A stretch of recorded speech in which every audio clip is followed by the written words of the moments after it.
Hello everyone, welcome to Inconvenient Truths. I'm your host, Jennifer Zeng.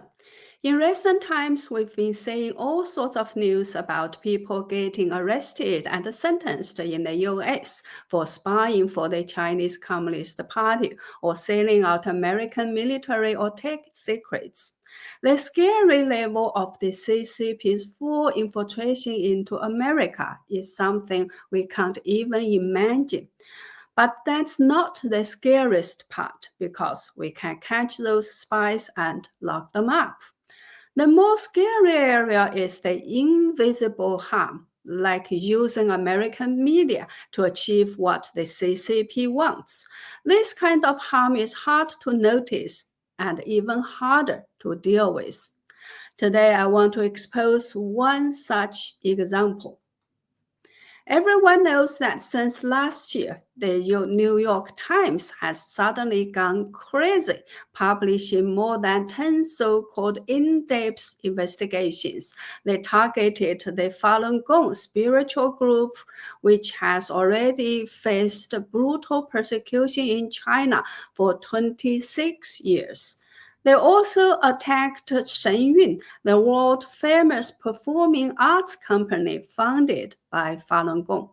Many people wonder why would the New York Times suddenly work so hard to help the CCP suppress a group it has wanted to wipe out for years but could not. I had done several reports to refute the New York Times. Now, new evidence shows the issue may not only be ideology, there may also be money and personnel ties between the New York Times and the CCP. One example is its cooperation with China Daily and with pro-CCP figures in Hong Kong.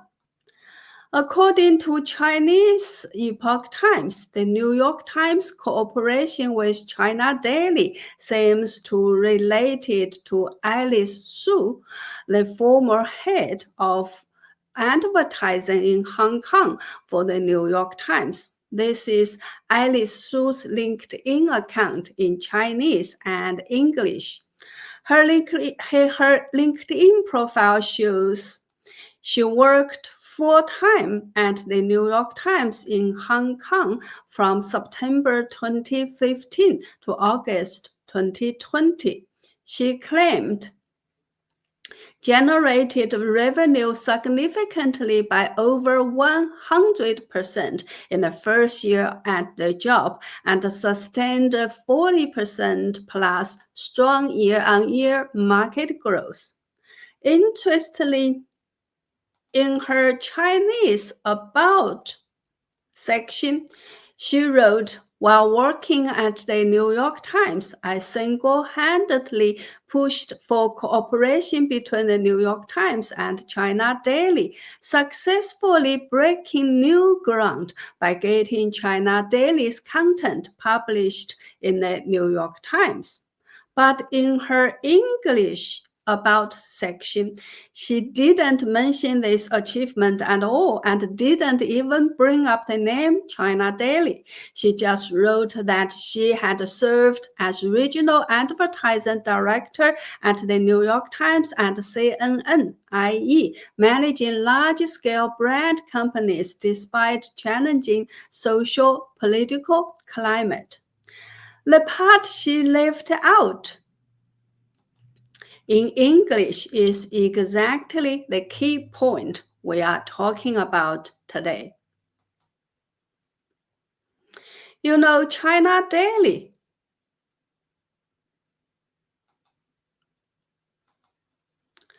is the CCP's main overall propaganda machine targeting Western high-end readers. Its content comes straight from the CCP's propaganda department, As early as 2011, China Daily has inserted content seen as China propaganda into the New York Times under the name China Watch. After 2017, China Daily's cooperation with the New York Times was mainly through the internet. Given that Alice Su worked at the New York Times, from 2015 to 2020, what she pushed for was probably China Daily's online ads in the New York Times. In the Chinese bio about herself that Alice Su posted on LinkedIn, she calls herself a witness to the transformation of transnational media. She says in her 7-year media career, she witnessed and pushed the transformation process of internationally famous traditional media and the New York Times online and business. She was responsible for leading the expansion of its digital ads. In 2016, the New York Times digital and business had already surpassed print media ads, reaching $500 million in revenue. The New York Times turned crisis into opportunity in the new media era and became a winner, and Alice Su was one of the pushers. These few photos are also ones she posted on LinkedIn herself. The photo shows she was invited by CCP propaganda offices like the Nanjing Municipal Propaganda Department's Foreign Exchange Office to attend exchange events. The Chinese characters on the bottom left photo say, "Welcome Alice Su, Asia Pacific head of the New York Times, to give a speech. Topic: Transformation of traditional media in the new media era." The event was held on June 20th at the 24th floor conference room and was hosted by the Nanjing Municipal Committee Propaganda Department's external exchange office, Nanjing's daily, and a certain studio. From these photos, it looks like this was an event probably held inside the CCP's Nanjing Propaganda Department or the Nanjing Daily building. This shows Alice Su was a guest of honor for CCP's propaganda units. Currently, the New York Times has deleted all China Daily content from its website, and you can't find any information about Alice Su on its website.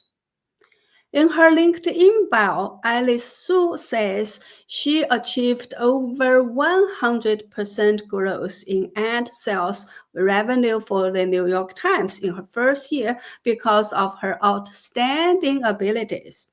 But what she didn't mention is that she is the wife of Holden Chow, a heavyweight pro-CCP political figure in Hong Kong, a Hong Kong Legislative Council member and vice chairman of the Democratic Alliance for the Betterment and Progress of Hong Kong.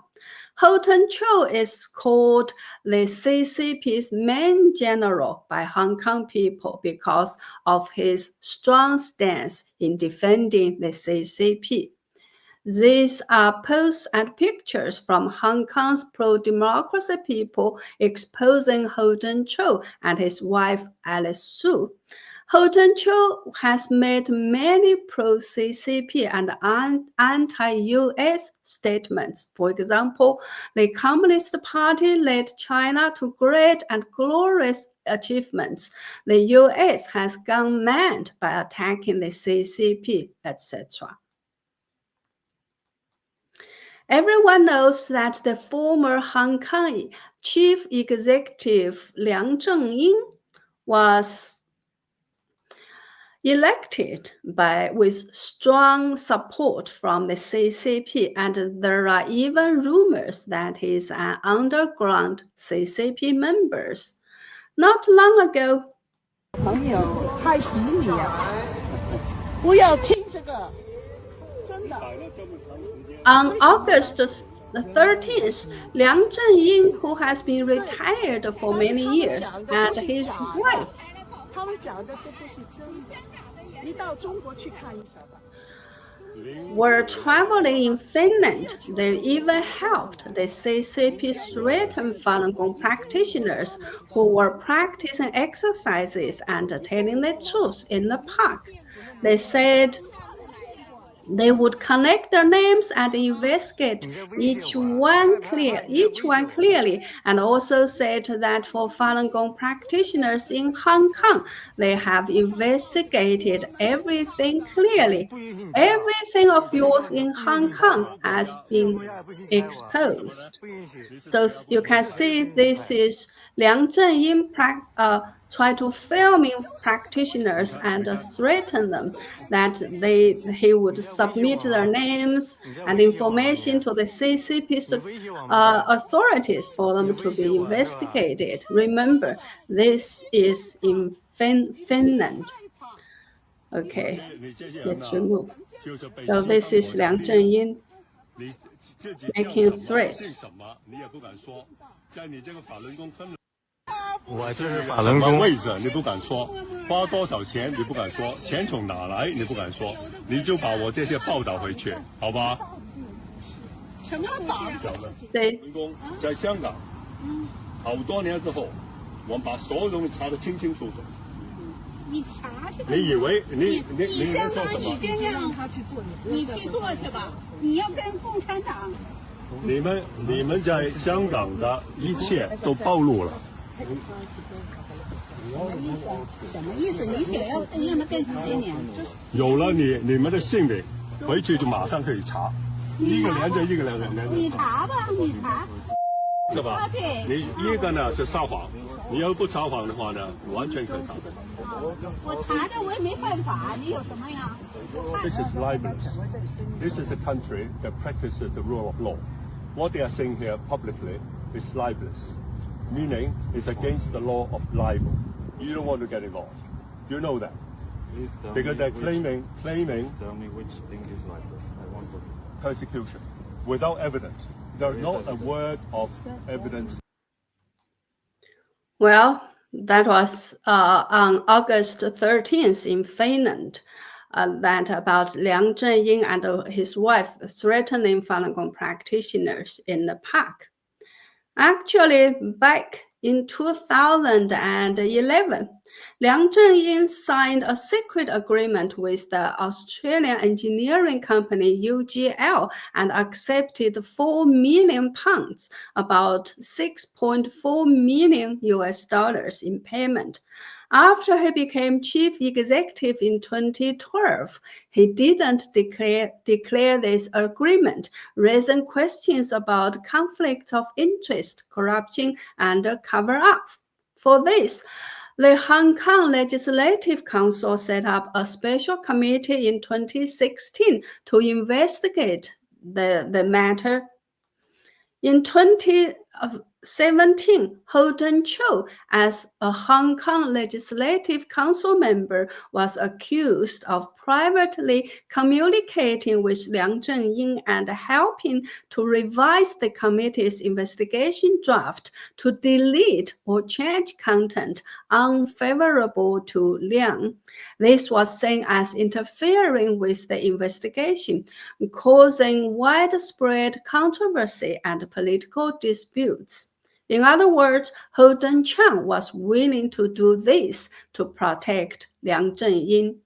In addition, Holden Chang has pressured the Hong Kong government to ban Falun Gong. Hong Kong media says that Holden Chang has a red background. His father has countless ties with mainland China. He once owned 5 companies, and among his company's shareholders are Several people with very deep ties to the CCP, like members of the Xinjiang Municipal Political Consultative Conference and standing committee members of the Guangdong Jiangmen Political Consultative Conference. The Epoch Times reported that the Epoch Times report says that, generally speaking, Western media tend to support democracy and human rights when reporting on Hong Kong issues, often prioritizing interviews with pro-democracy figures. Even when quoting views from pro-CCP figures, it's usually very brief and embedded with critical comments. But strangely, in June 2015, right after Hong Kong's umbrella movement ended, the New York Times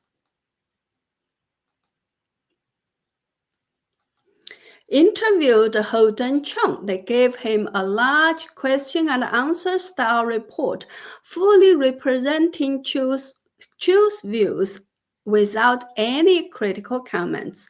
In this interview, Chow said, "I see myself as a patriot. What he cared about was how to gain Beijing's trust, how to maintain a strong and stable relationship with Beijing, and more economic cooperation with the mainland, and so on." After this interview, in September of that year, Alice Su switched from CNN to the New York Times, which was less than 3 months after the New York Times interview with Holden Chow. In September of the same year, Holden Chow also went to Beijing to attend the CCP's so-called War of Resistance, a 70th anniversary military parade ceremony. As everyone knows, Hong Kong, Macau, and Taiwan people invited to such parade ceremonies are those trusted by the CCP or who have contributed to United Front work. This is an article published on the CCP government website. The article mentions, quote, "For Hong Kong Democratic Alliance for Betterment and Progress of Hong Kong Vice Chairman Holden Chow, watching the military parade live for the first time in his life and made him very excited, unforgettable for life. He said, Chairman Xi Jinping announcing a reduction of 300,000 troops is using real actions to prove to the world that China is sincerely and proactively maintaining world peace," unquote. Everyone knows what kind of people can get on the Chinese government website. Of course, they are people the CCP values and trusts.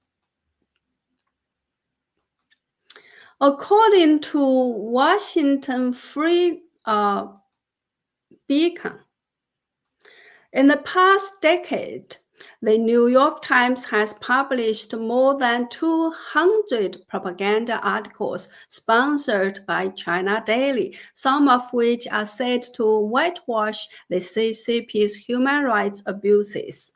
The New York Times received $50,000 in 2018 for publishing propaganda articles on its website, but this money is probably just a small part of its income from selling print space of China Daily.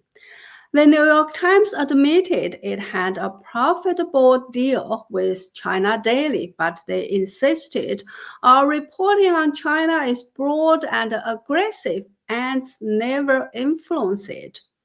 This statement has been controversial. The case of Alice Su and Holden Chow shows that behind the scenes, the New York Times has both financial and personal ties with the CCP, and they used a fake balancing report to cover it up. So the New York Times may not be as neutral or independent and it claims, especially when reporting on some sensitive China issues and Falun Gong. It doesn't hesitate to hand the microphone directly to the CCP. Sometimes it just copies whatever the CCP says. Perhaps in the countless connections between the New York Times and the CCP, Alice Su and Holden Chow are just two small knots.